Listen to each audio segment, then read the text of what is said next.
bounty on Ida's head was 200 silver crowns, enough to buy 3 farms.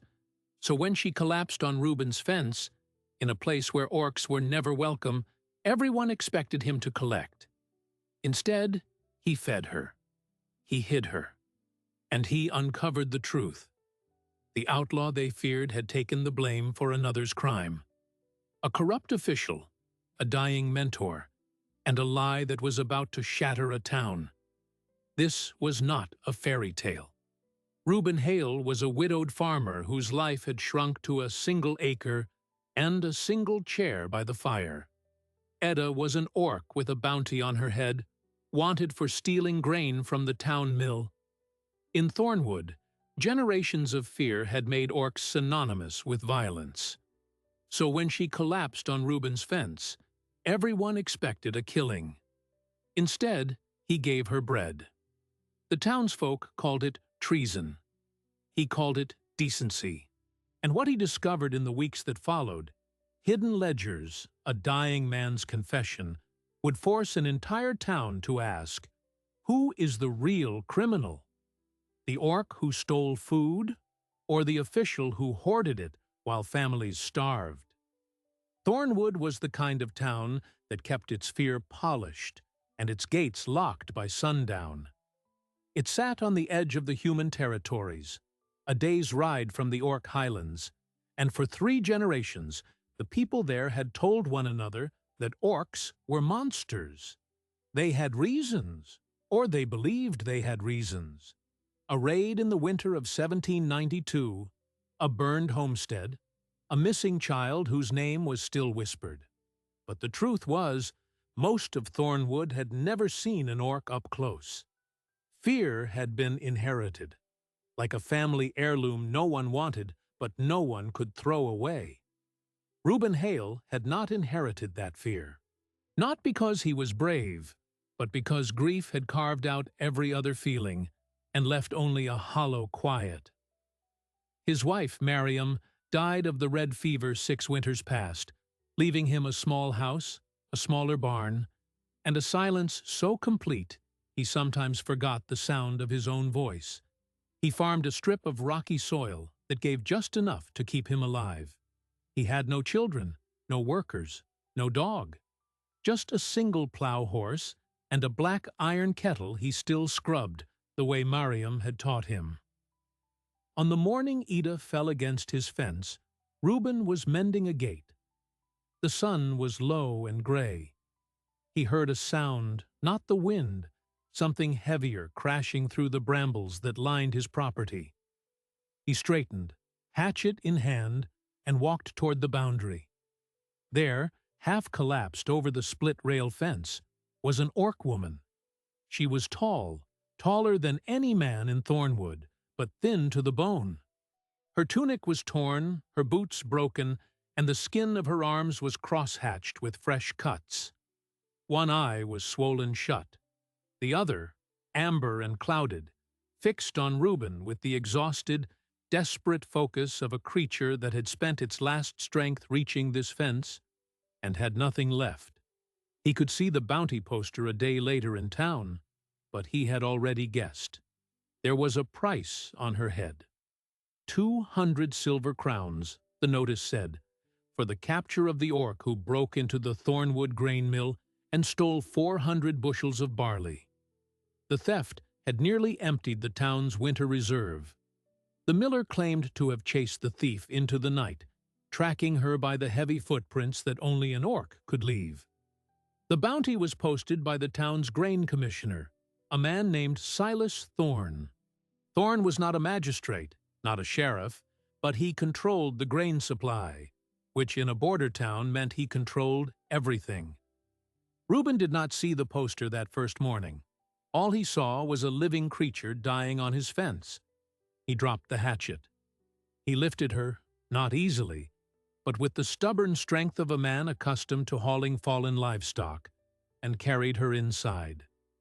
He did not ask why she was there. He asked, as she faded out of consciousness, "Are you hungry?" She was. He fed her bread and watered broth. He hid her in the root cellar beneath the barn, where the earth stayed cool and the door could be covered with a straw bale. He told no one. By the second day, the whispers had already started. A traveler had seen tracks. A neighbor had noticed Reuben's horse wasn't in the paddock, which meant he was home but not working. Small things. In a town like Thornwood, small things were always noticed. Reuben understood the danger. He was sheltering an outlaw, an orc, and every man in the district had been told she was a thief who had stolen their winter food. If he was caught, they would call it treason. They might hang him next to her. But here's the thing. Ada did not behave like a thief. When she regained consciousness, she did not threaten him. She did not beg for mercy. She simply looked at the bowl of water he set beside her and said, "You should turn me in." "I know," Reuben said. "Why haven't you?" He didn't answer. He didn't have a good answer. He sat in the cellar watching her and asked the question he really wanted answered. "Why did you do it? The grain." Ada closed her good eye. "They needed someone to blame, and I was the only orc close enough to be guilty." That was the first crack in the story. Not a denial exactly, but a different shape of guilt.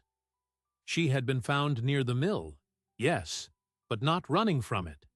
She had been walking toward it, coming from the east, from the hills where the orc settlements clung to survival.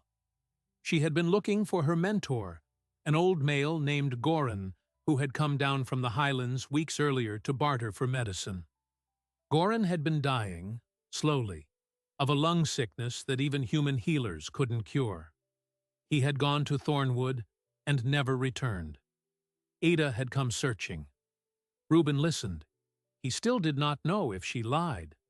But he had spent 6 years of silence learning to read the spaces between words, and what he heard in her voice was not the cunning of a thief. It was the exhausted anger of someone who had been hunted for a crime she didn't understand. By the end of the first week, Reuben began to investigate. He started at the mill, a vast stone building beside the river, its wheel turning even in the dry season. He bought a sack of flour he didn't need and made small talk with the miller, a nervous man named Danell, who kept glancing into the shadows. Reuben asked about the theft. Danell recited the official story. The door broken, the footprints, the barley gone. But when Reuben pressed, gently, about how a single orc could carry 400 bushels alone, Danell's response made no sense. "She had help," Danell said quickly. "Or she came back many times. I don't recall. It was dark." Reuben filed that away. Dark. Yet the footprints were clear enough to identify an orc. One orc, yet the weight of the stolen grain would have required a wagon. The math didn't add up. He decided to see the grain stores himself. The commissioner's office kept ledgers. With the right excuse, a farmer might be allowed to check the public inventory figures. Reuben went the next day. The office was a spare room above the town hall, staffed by a clerk with ink-stained fingers. Reuben claimed he needed to verify the remaining supplies before winter, since he'd heard rumors of shortage. The clerk, bored, handed him the open ledger. Reuben sat at a table and turned pages slowly. His hands, which had spent years carving wooden toys Mariam never got to give, moved carefully. He didn't know bookkeeping, but he knew numbers. And the numbers said this: the mill had stored 600 bushels before the theft. After the theft, supposedly, only 200 remained. But the ledger showed grain distributed to 3 other towns in amounts that, if added up, exceeded what should have been available. Unless the theft had been far smaller than reported, or unless someone had been selling grain in secret and needed a scapegoat to cover the missing stock. Reuben looked up from the ledger. The clerk was watching him. "Find what you needed?" the clerk asked. "Almost," Reuben said, and turned another page. Then he saw it. A single entry, dated 3 days before the alleged theft, recording the transfer of 200 bushels to a private storehouse outside town. The entry was signed with the initials ST, Silas Thorne. Reuben's pulse stayed steady. A farmer's pulse learns to stay steady even when the ground shifts. He closed the ledger, thanked the clerk, and walked outside. He now knew that the grain had been moving before the theft, and that the commissioner himself had been moving it. What he didn't know was why, or how deep it went, or who else was involved. But he knew enough to be certain that Ida was not the thief. She was the cover. He went looking for Goran, the old orc mentor. Ida had described a shack in the foothills, a place Goran used when he came down from the mountains. Reuben found it on a cold morning, hidden among granite boulders. The door was open. Inside, on a pallet of rags, lay an orc so old his tusks were worn almost to the gum. He smelled of decay. He was dying, but he was conscious. His eyes, the same amber as Ida's, fixed on the human in the doorway. "You're the farmer," Goran rasped. "I have her," Reuben said. "She's safe." Goran coughed, a wet, tearing sound. "She told you she took the blame for me." "No," Reuben said. "She didn't tell me that part. She let me believe she was just in the wrong place." "She would," Goran said. "She's always protected me. But I did it. I took the grain. Not from the mill, from the storehouse. Thorne's secret storehouse. He was hoarding, selling to outside buyers while the villages in the highlands starved. My village. Children dying. I found his stash, and I took what I could carry. 10 bushels, not 400. I carried it on my back, and she came down to find me when I didn't come back. She found me here, half dead, and when the miller's men came looking, she told them it was her. She said I was just an old fool who had nothing to do with it. She saved my life, and now she'll hang for a crime I committed." Reuben stood in the dim shack, the air thick with the scent of sickness, and felt the full weight of what he had stumbled into. The theft was a lie built on top of a worse lie. The grain had been stolen by an old orc to save a starving village. The grain commissioner had stolen far more legally by hoarding and price gouging. When Goran's small theft threatened to expose the larger hoard, Thorne inflated the crime, blamed a single outlaw, and put a bounty out to silence the only witness who could contradict him. And now the witness, Ida, was hidden under Reuben's barn, and the bounty hunters were already riding into town. The last thing Goran gave him was a small leather pouch. Inside was a crumpled note, written in a shaky hand, detailing exactly where Thorne's hidden storehouse was and what it contained. A confession, signed with a thumbprint. "Take it," Goran said. "Clear her name. I don't have time left anyway. But she does." Reuben pocketed the pouch. He promised to come back, but they both knew he wouldn't need to. Goran died 2 days later, alone in the shack, before Reuben could return. The bounty hunters arrived on a Thursday. There were 5 of them, led by a man named Skarn, a hard-faced mercenary who had made his fortune tracking down fugitives across the border. He rode into Thornwood with a company of armed riders and a warrant signed by Silas Thorne.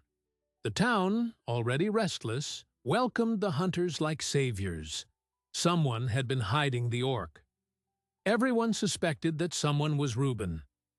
The farm was too quiet, the horse always in the paddock now, and Reuben had been seen asking questions at the mill. Whispers turned to accusations. On Friday, Skarn came to the farm. Reuben heard the hoofbeats and stepped out, wiping his hands on his trousers. The hunter sat on a tall gray horse, looking down with eyes that recorded everything. "You're Reuben Hale," Skarn said. "I am." "We have reason to believe you're harboring a fugitive orc. A thief." Reuben didn't blink. You're welcome to search. He led them into the barn, into the house, every room. He did not go near the root cellar. The bales sat exactly as they had for days. Skarn's men kicked stalls and overturned grain sacks. They found nothing.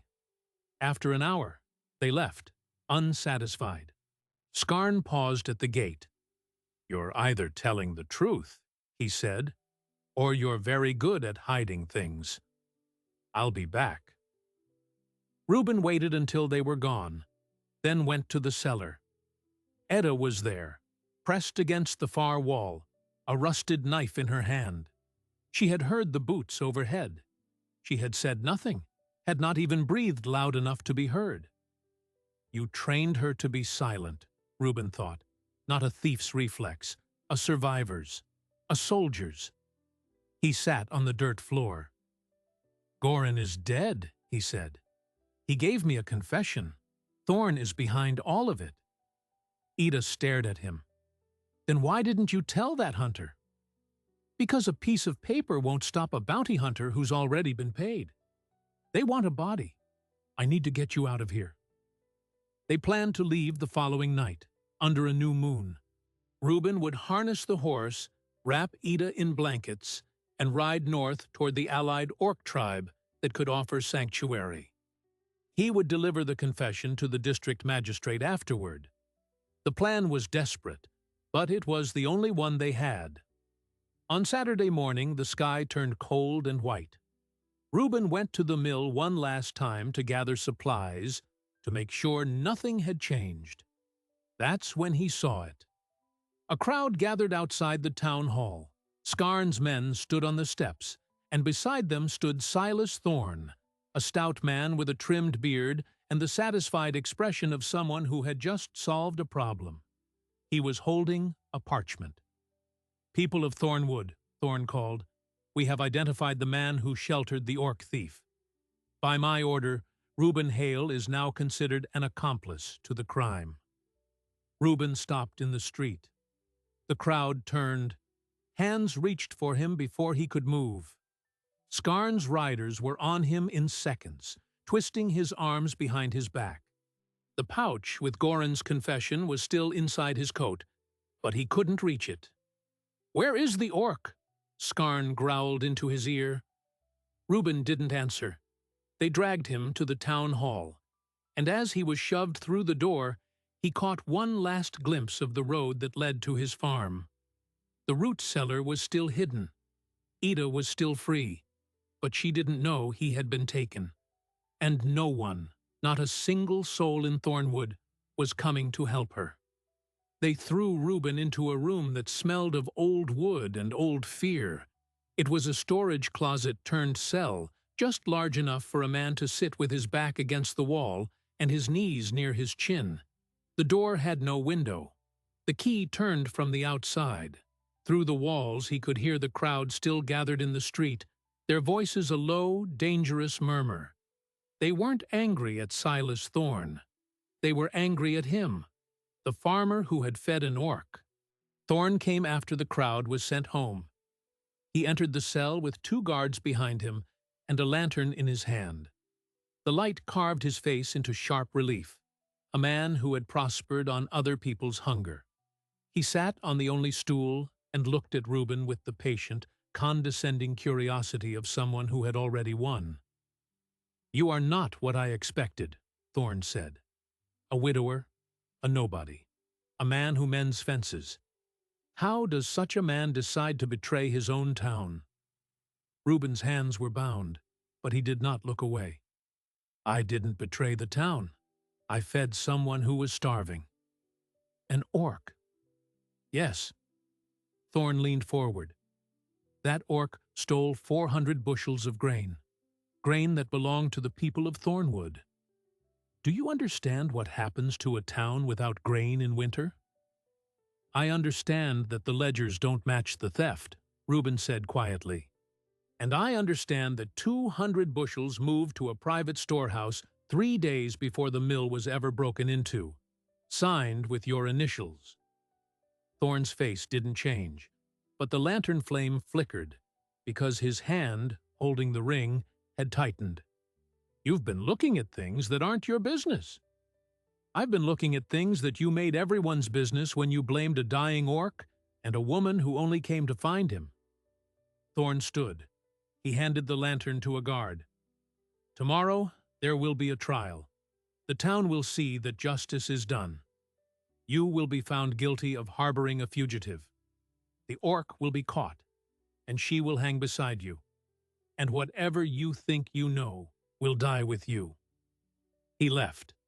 The key turned again. Reuben sat in the dark, feeling the small leather pouch still inside his coat. The confession pressed against his ribs like a heartbeat. They hadn't searched him well. They had seen a farmer, not a threat. That was their first mistake. At the farm, the root cellar had fallen silent hours ago. Edda had waited through the afternoon, then the evening. The straw bale above her didn't move. No footsteps crossed the barn floor. The horse, she could hear, was still in its stall, unsettled but unfed. The quiet wasn't the quiet of safety. It was the quiet of something gone wrong. She climbed out after midnight. The farmhouse was empty. The fire in the hearth was cold. The gate Reuben had been mending days before still leaned unfinished against the post. She stood in the yard, the cold wind cutting through her thin tunic, and knew. They had taken him. She could run.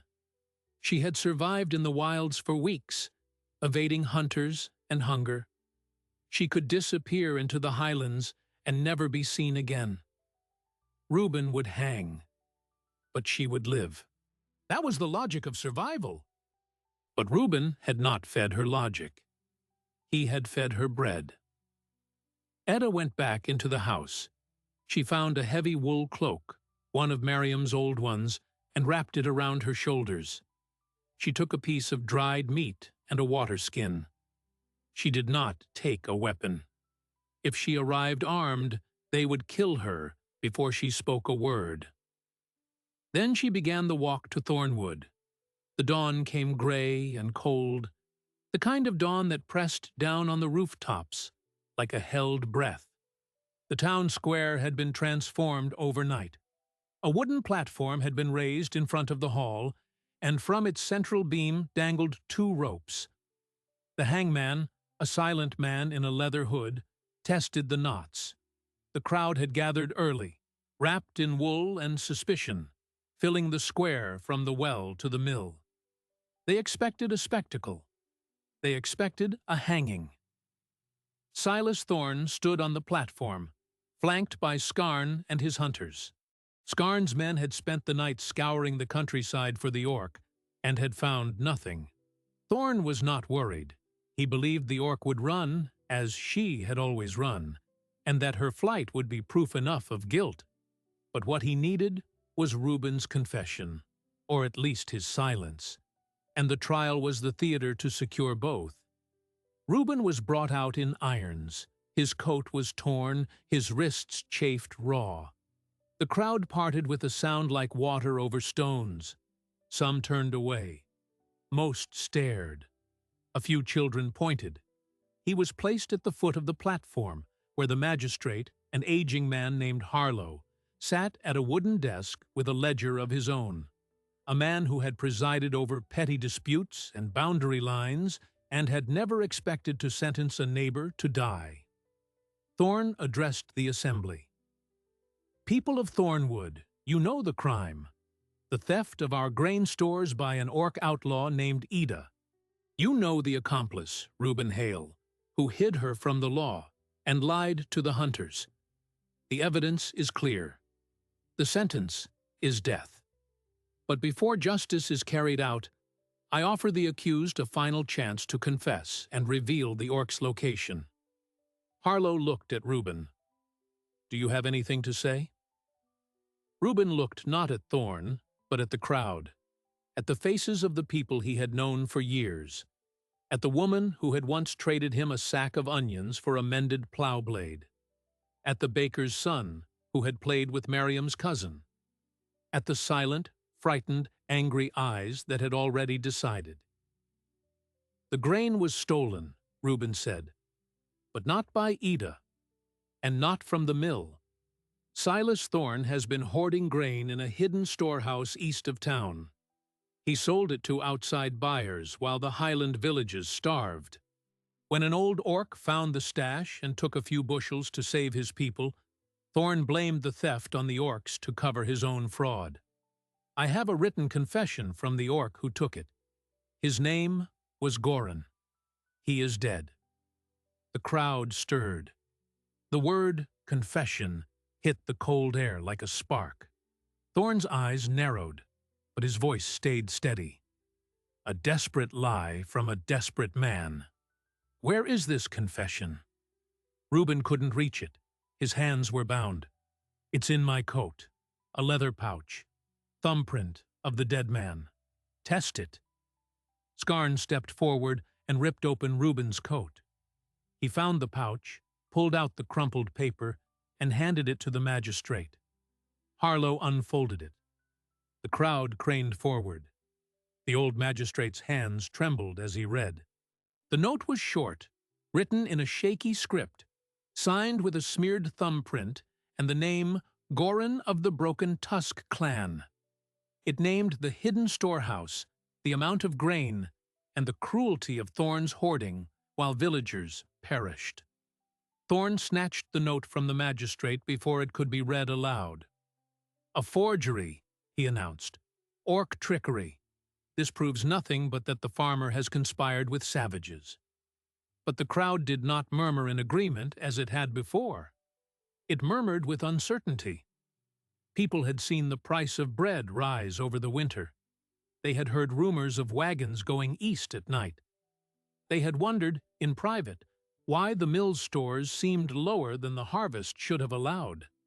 And now an old man's confession, a dead man's print, was in their sight. Then a new sound cut through the square. Footsteps, heavy and deliberate, coming from the road. The crowd turned. A figure approached, cloaked in wool, tall and broad-shouldered, unmistakably not human. The sun caught the edge of a green jaw, an amber eye. Ida walked into the square as if she had come to a funeral, not her own.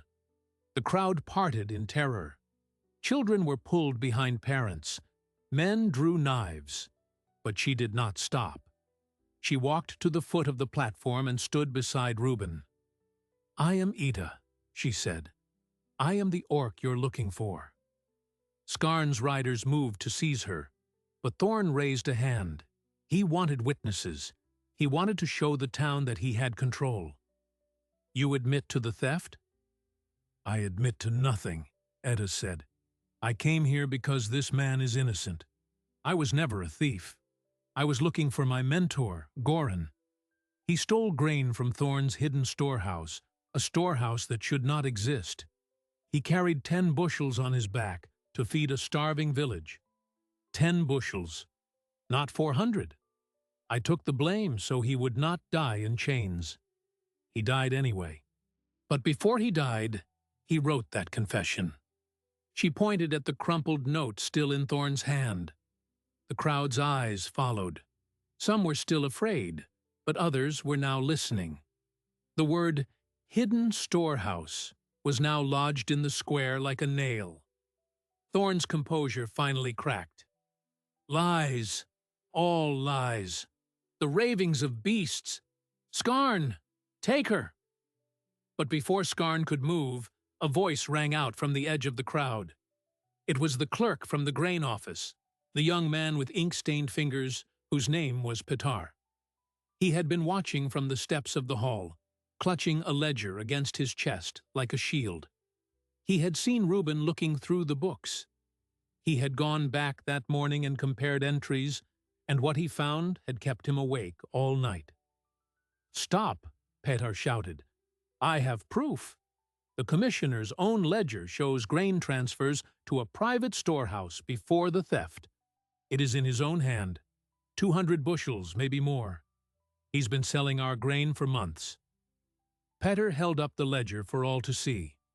The crowd surged forward, and the guards could not hold them all. Thorn's face went ashen. He lunged toward the clerk, but Reuben, with a strength born of rage and desperation, lurched forward with his bound hands and slammed into Thorn's side, sending him stumbling off the platform steps. The guards grabbed Reuben, but the damage was done. The crowd had seen the chase, the accusation, the panic. In the chaos, Ada knelt and picked up the confession that had fluttered to the ground. She held it high. The old man's words opened to the sky. "Goran died for this," she said. "I will not let his death be buried under another lie." The magistrate, old Harlow, rose from his chair. He was not a brave man. He had been a clerk once, like Peter, and had risen to magistrate because no one else wanted the job. But he had read the confession, and he had seen the ledger Peter held. He cleared his throat. "This trial is suspended," he called, his voice thin but carrying. "I will examine the evidence myself. The accused are to be held, not harmed, until I finish." Thorn scrambled to his feet, dust on his fine coat. "You have no authority to—" "I am the magistrate of Thornwood," Harlow said, surprised by his own firmness. "You are a grain commissioner. My authority exceeds yours in matters of law. Now step down." For a single, suspended moment, the square held its breath. Skarn's men still had their hands on their swords. The ropes still hung from the beam. But the hunter looked at Thorn, then at the crowd that was no longer a mob, but a gathering of neighbors beginning to ask questions. Skarn was a mercenary, not a zealot. He could read a room. He signaled his men to stand down. Thorn backed away, his eyes darting. He looked toward the hall, toward his office in the grain store, where more ledgers sat, and where more proof of his fraud could be unearthed. And then he did what cornered men do. He ran. He bolted through the crowd, knocking aside an old woman, and fled toward the grain store. Skarn did not chase him. The town guard hesitated. But Ida did not hesitate. She moved with a speed that made the crowd gasp, a long, fluid stride that cut through the square. She caught Thorn before he reached the doorway, one strong hand closing on his collar. She lifted him off his feet and carried him back to the platform as if he were a sack of flour. The man who had hoarded food while children starved dangled in the grip of the orc he had tried to hang. "Here is your thief," Ada said, dropping him at the magistrate's feet. The crowd was silent, and then, slowly, in the back, someone began to clap. It was a farmer's wife, her apron still dusted with flour, and her eyes were wet. She had lost a child to the winter sickness when food ran short, and she had believed the orcs were to blame. Now she knew. The clap was joined by another, then another, until the square filled with a ragged, uncertain sound that was not quite applause and not quite weeping, but something raw and human that had been waiting for release. Reuben looked at Ida, and for the first time in days, his hands stopped shaking. They were still bound, but they were no longer powerless. The ropes would be cut soon.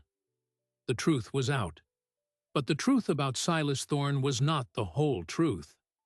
As Harlow began his investigation, he would find more than one hidden storehouse.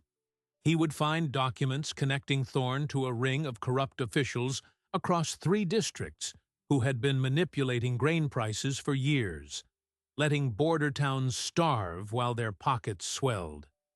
The conspiracy reached further than anyone in Thornwood had imagined, and at its center was one name that even Thorn feared: the provincial governor's trade advisor, a man named Lethbridge, who had been skimming profits from the famine for a decade.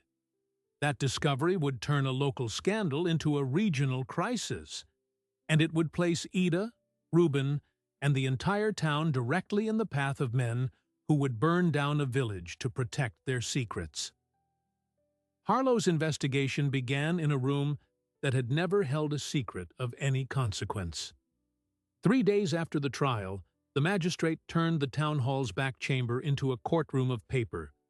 He brought in every ledger the grain office possessed, every receipt from the mill, every shipping manifest that had passed through the Thornwood gate. Petar, the clerk who had spoken up, worked beside him, his ink-stained fingers trembling not from fear, but from the sheer weight of what they were uncovering. Reuben, freed from his irons but still guarded, sat in the corner as a material witness. Ada was held in the old lockup, a cold stone cell below the hall, but she was no longer treated as a prisoner. The guards brought her blankets and hot porridge. Some of them, the ones who had listened in the square, couldn't look her in the eye.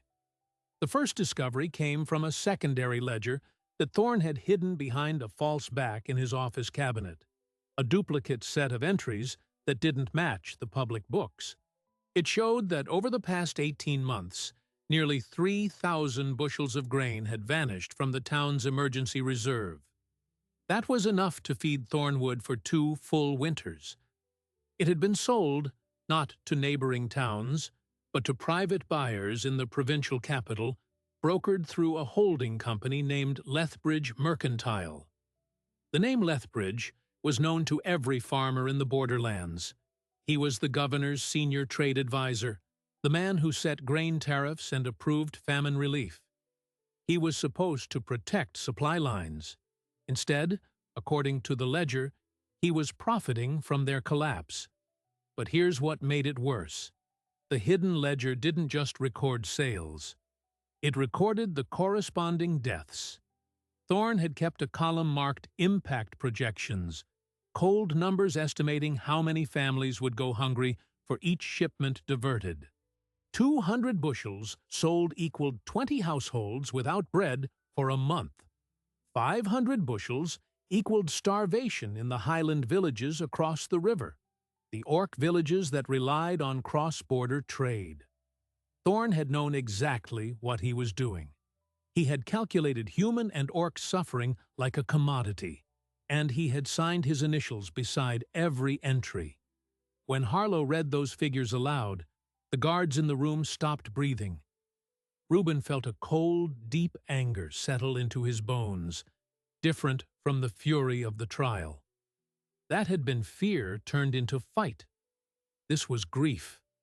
The grief of a man who understood that his wife had died during one of those winters when grain was short, not because the harvest was poor, but because a man in a fine coat had decided her life was worth less than the coin he could make selling her bread to strangers.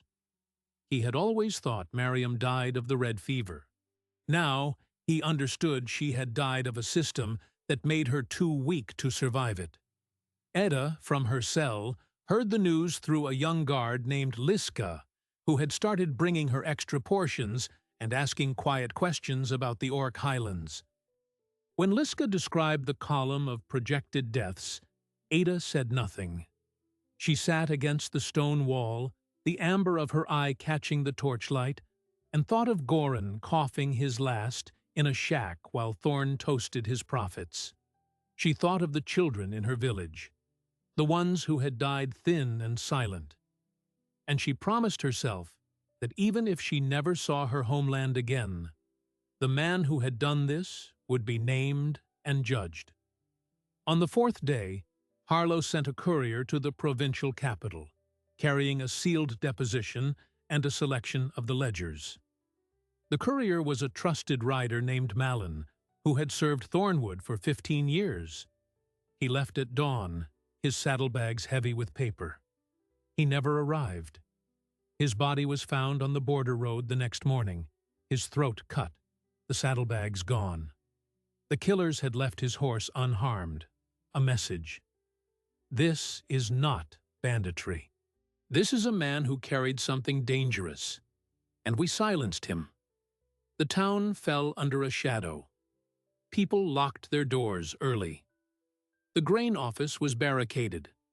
Harlow, his face gray with exhaustion, called a meeting of the town's elders. Scarn, the bounty hunter, was still there. His contract with Thorn had become unclear, but he had not left. He seemed to be waiting to see which way the wind blew. Reuben, standing now as a free man, but never far from Ida's cell, attended the meeting. He brought a plan, simple and terrifying. If the Ledgers couldn't reach the governor, they would bring the governor to the Ledgers. "Send word through channels that don't use the main road," Reuben said. "Pitar has a sister who works in the capital, a maid in the governor's own house. She can get a message directly to the governor's private secretary. We don't send documents. We send a single name, Lethbridge, and a promise that we have proof of his treason." Harlow considered. Scarn, leaning against the wall, finally spoke. "Lethbridge has men everywhere. Your messenger will be intercepted. You need someone who can get through the checkpoints without being questioned." "Someone like a bounty hunter with a writ of passage?" Reuben asked. Scarn smiled, a thin, hard expression. "I don't work for free, and I don't work for farmers." "Work for the truth," Ada said from the doorway. She had been brought up under guard at Reuben's request, her wrists loose, her eyes level. "You came here to hang me for a crime. That crime was a lie. The man who hired you used you. If you have honor, you'll help us expose him." Scarn looked at her, an orc woman who had been worth 200 crowns to him a week ago. "What's my guarantee you won't kill me the moment I turn my back?" "If I wanted you dead," Ada said quietly, "you would be dead in the square. I could have broken your neck when I caught Thorn. I chose not to. I'm not the monster you were told to hunt." Something shifted in Scarn's cold eyes, a recalculation. He was a man who survived by reading people, and everything he read in Ida told him that she was neither savage nor liar. He nodded once. "I'll deliver the message, but I'm not doing it for justice. I'm doing it because I hate being made a fool of, and Thorn made a fool of me." So Scarn rode out that night, taking a forest route known only to hunters and smugglers. He carried no papers, only a verbal message: that the governor's trade advisor was a traitor operating a famine racket, and that Thornwood held the evidence. The town waited. While they waited, the men who served Lethbridge did not sit idle. 2 days after Scarn's departure, a company of armed riders appeared on the eastern road, not bounty hunters, but provincial guards bearing the sigil of the Trade Commission, the office Lethbridge controlled. They claimed to have been sent to secure the grain office and investigate irregularities. In truth, they were a seizure squad. Their leader, a captain named Varen, demanded Harlow surrender all ledgers and confine Reuben and Ida for transport to the capital. Harlow refused, citing his magistrate's authority. Varen gave him until sunrise. That night, Thornwood prepared for a siege. The townspeople, divided just days before, now found themselves united by something they had never trusted: an orc among them, and a farmer who had fed her. The blacksmith and his sons barricaded the town hall doors. The baker, whose own brother had died the previous winter, distributed bread to the families huddled behind those barricades. Liska, the guard, smuggled Ida out of the lockup and into the hall, where she was given a blade, not a sword, a long hunting knife, and a simple promise: if the guards broke through, she would not be alone. Reuben stood with Ida in the main chamber, surrounded by ledgers still stacked on tables. "We could still run," he said. "There's a back way through the root cellar. We could be in the highlands by dawn." Eda shook her head. "If we run, they burn this town and bury the evidence. Everyone here dies or becomes a debtor to Lethbridge. We have to hold, just until Scarn reaches the capital." On the stroke of dawn, Captain Varen's men advanced. They used a battering ram on the outer gate, but the blacksmith had reinforced it with iron straps, and it held. Arrows flew from the windows of the hall, fired not by soldiers, but by farmers who had hunted deer and knew how to shoot. The fighting was brief and ugly. 3 guards fell wounded. 2 townspeople were struck. Then, from the eastern rise, a horn sounded.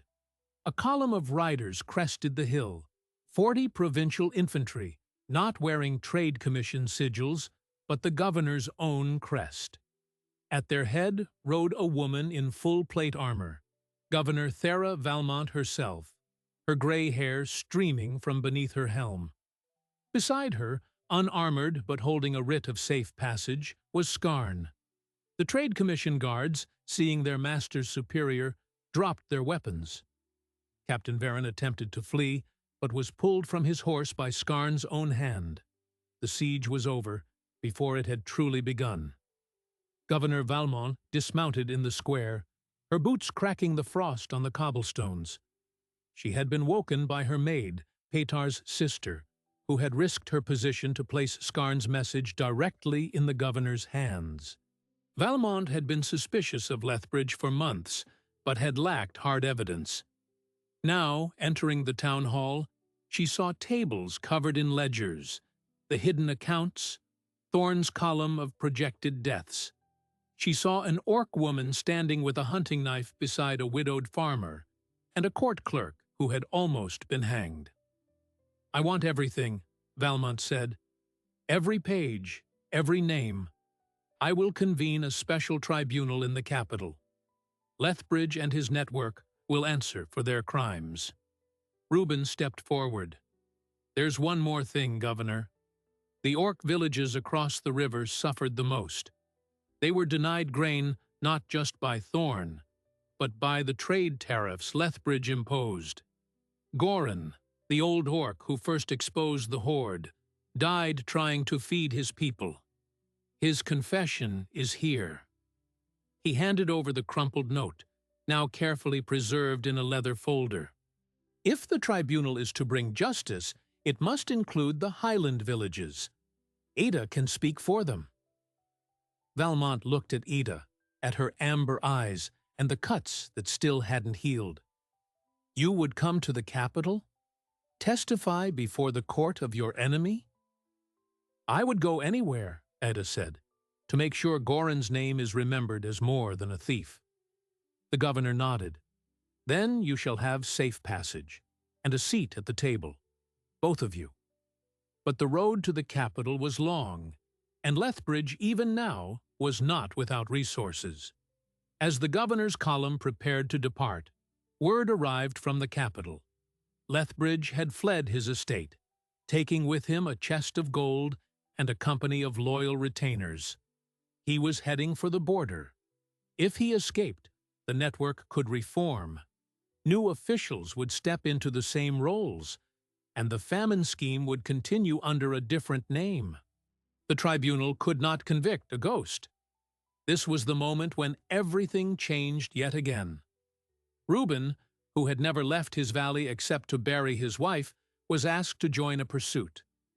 Ada, who had been hunted for weeks, would now become the hunter.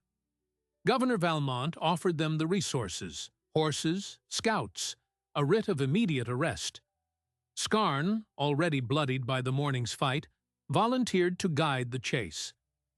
"I told you I don't work for free," he said to Reuben, "but taking down a corrupt trade advisor who tried to have me kill an innocent woman, that's a discount I'll accept." They rode out that afternoon, a strange company. The farmer, the orc, the bounty hunter, and a squad of the governor's own rangers. Behind them, Thornwood stood battered but breathing, its mill wheel still turning, its people beginning the long process of reclaiming their food, their dignity, and their trust in one another. Ahead of them, the border mountains rose like a dark promise, and somewhere in those passes, a man with a chest of stolen gold was racing toward a line that would put him beyond the reach of any law. What they didn't know, as they crossed the first ridge, was that Lethbridge had not fled alone. He had taken hostages, the family of a border lord who owed him debts, and was using them as shields. He had also sent riders ahead to hire a private army from across the border, mercenaries who would fight for gold and ask no questions. The pursuit would not be a capture. It would be a battle, on ground the enemy chose, against an enemy who had nothing left to lose.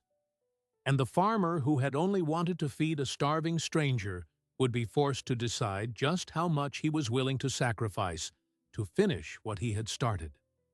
The pass was called the Serpent's Crawl.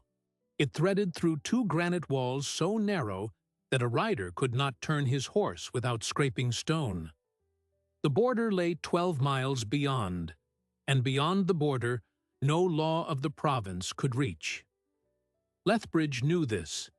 He had made it to the kraal by nightfall, and he had not come alone. The scouts Governor Valmont sent ahead returned with graver news than any of them had prepared for. Lethbridge had hired 40 mercenaries out of the borderlands, men who fought for coin and asked no questions. Worse, he had lashed the hostages to the center of his camp, using them as living shields. Reuben, Ida, Skarn, and the ranger captain named Aldrin crouched behind a ridge of boulders and studied the camp through the dying light. The firelight picked out the faces of the hostages, a border lord, his wife, and 2 young daughters, their wrists bound to iron stakes. They had been dragged for 2 days, and it showed in every sag of their shoulders. Skarn spoke first. 40 men against our 12. He's got the high ground and hostages in his lap. A frontal charge will get the family killed. Ada's eyes tracked the perimeter, the spacing of the guards, the way the mercenaries had placed their sentries with attention only to the trail below. They're watching the pass entrance. Nobody watches the cliff above because they think it's unclimbable in the dark. Is it? Aldrin asked. For a human, yes. For an orc who trained in the Broken Tusk Highlands, it's a slow night. She turned to Reuben. I can get behind them, free the family, and draw the camp away from you. But you'll need to hit them from the front at the moment of chaos. Can you do that? Reuben looked at his hands, the same hands that had mended fences. I've never fought a battle. You fought in the square, Ada said. You stood up when they had ropes around your neck. That's the only fight that matters. She slipped away before anyone could argue, vanishing into the rocks with a silence that made Skarn shake his head. She's terrifying, he muttered. She's been hunted for a month, Reuben said. Terrifying kept her alive. The night stretched. Aldrin positioned his rangers along the slope. Arrows knocked. Skarn took position at the bend in the trail, the place where the pass opened just wide enough for 2 riders. Reuben stayed beside him, a short sword in his grip, a weapon he had taken from a fallen guard in Thornwood. It felt alien and old in his hand. 2 hours past midnight, the campfire at the center of the pass flared. Not naturally. Something had been thrown into it. A moment later, the hostages screamed. Not in pain, but in the sudden shock of their ropes being cut. Ada was among them, a dark shape moving with a long knife, breaking the stakes free. One of the border lord's daughters clung to her arm, and Ada swept the child up without breaking stride. The mercenaries turned toward the commotion, and that was the moment. Skarn blew a sharp whistle, and the rangers loosed their arrows from the ridges. 5 mercenaries fell before they understood they'd been flanked. Reuben charged with Skarn and 4 rangers, their boots pounding the stone floor. In the firelight, he saw Ada set the youngest child behind an overturned supply cart, and then turned to face the mercenaries who had rushed toward her. She wielded the hunting knife with the precision of someone who had been trained by an old soldier, which she had, because Goran had taught her. She cut down a man twice her width, with a single upward motion, her other arm shielding the girl's eyes.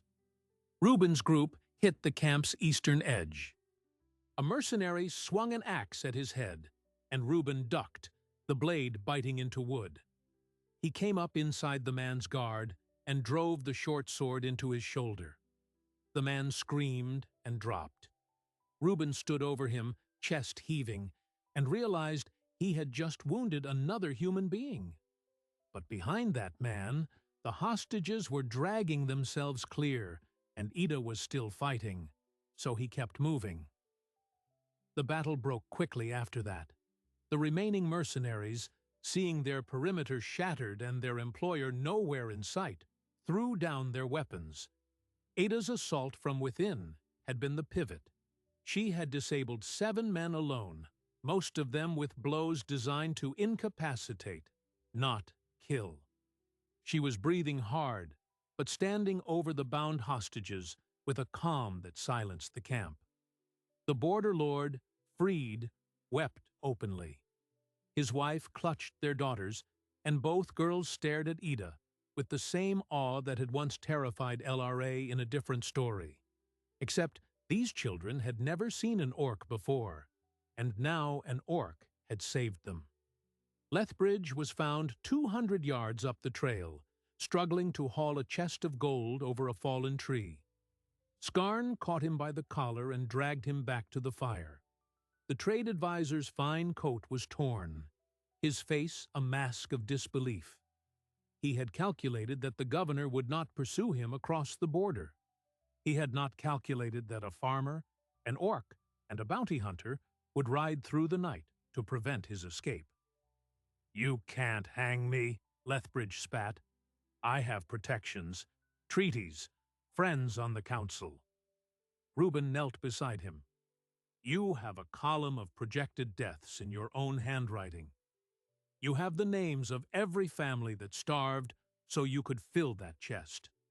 You have no friends left." The chest was opened.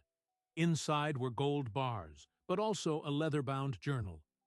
Reuben recognized it instantly as the kind of ledger he had seen in the Thornwood grain office.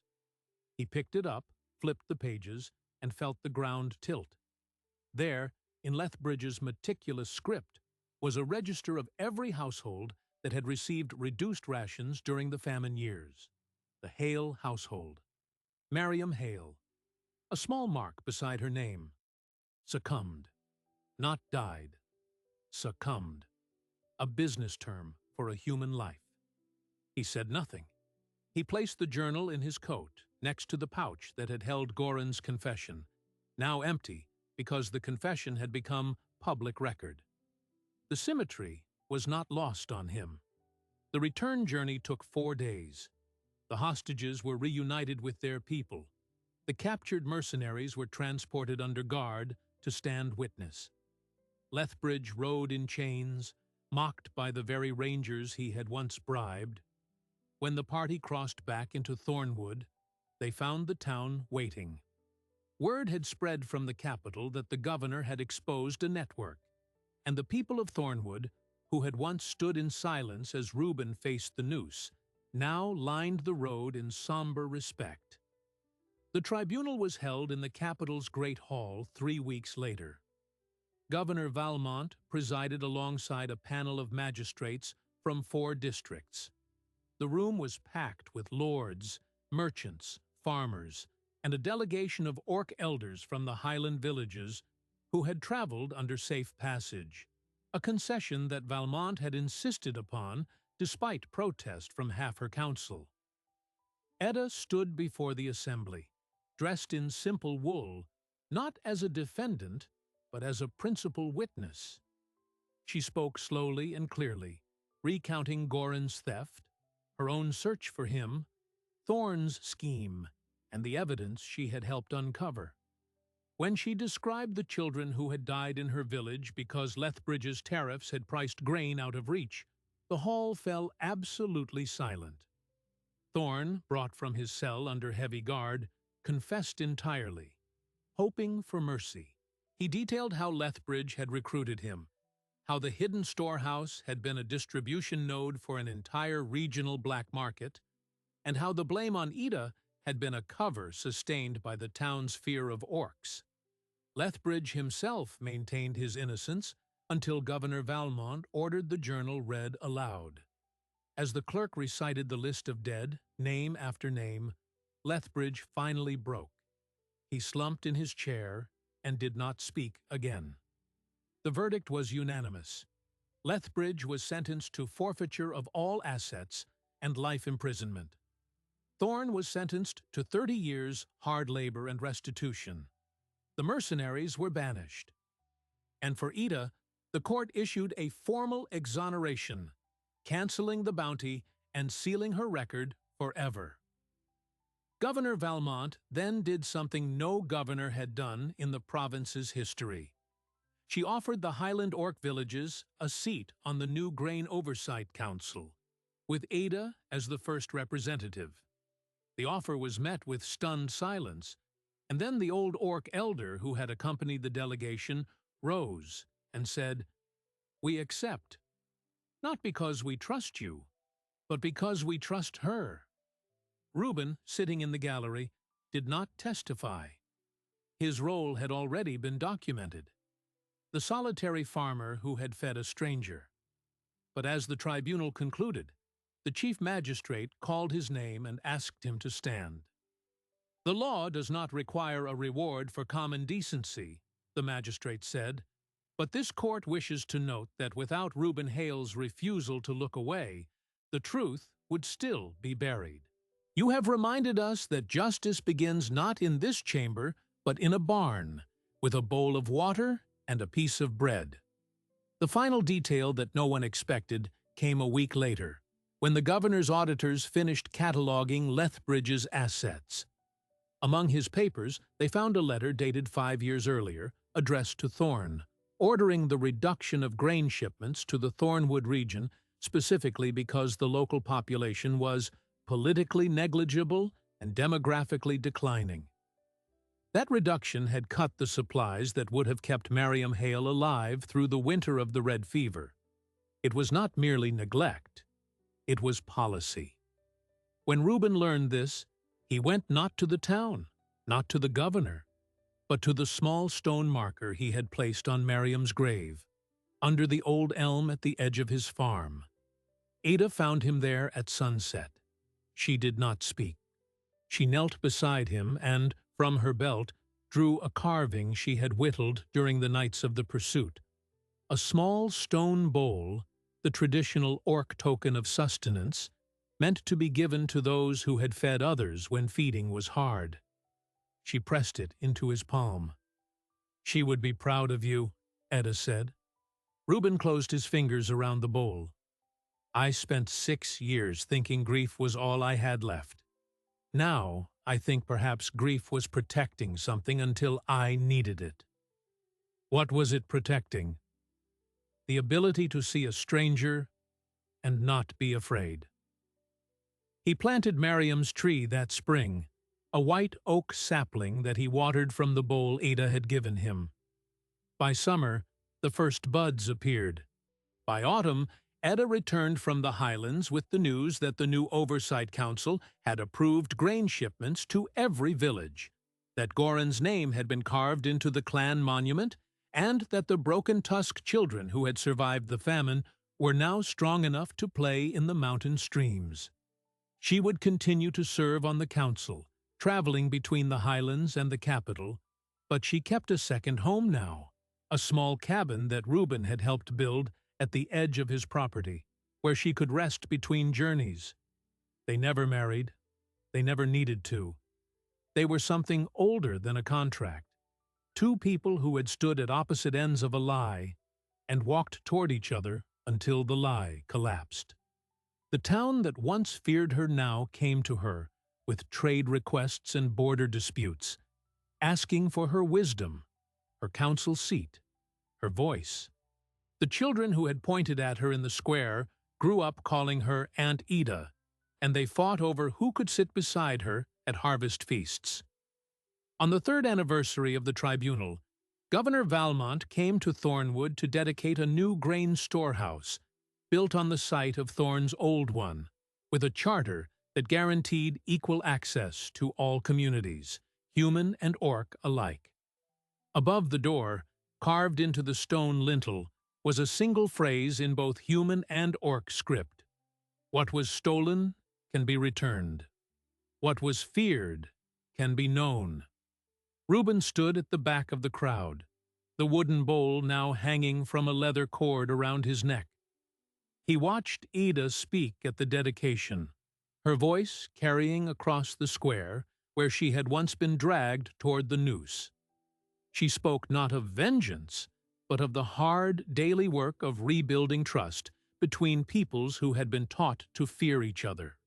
When she finished, the crowd applauded, and for the first time in the history of Thornwood, human and orc hands came together in a sound that was not war.